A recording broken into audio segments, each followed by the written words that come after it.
Viral ngayon, isang government employee ang nanuntok at minura ang naka-e-bike. Maling-mali yan. Hindi porke nasa posisyon kayo, ay pwede nyo nang tapak-tapakan yung maliliit na tao. Ha? Kaya sa lahat ng mga civilian dyan na tulad ko, makinig kayong mabuti.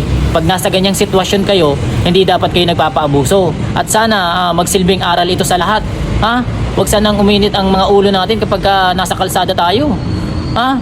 Ang masasabi ko naman dito sa kumag na to, ang lakas ng loob mong manakit ng tao, yapat kaya-kayanan mo. Gusto mo palang manuntok, edi sana nagboxing ka. Hindi yung nasa government official ka, tapos ang utak mo talangka. Hindi ka ba nag-iisip na pwedeng ma-revoke yung license mo? Tapos pinapatulan mo pa yung alam mong hindi ka kayang harapin. Labanan mo si Pacquiao para makita mo yung hinahanap mo.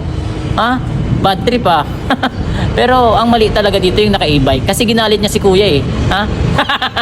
Bad trip. Itigil mo na yan.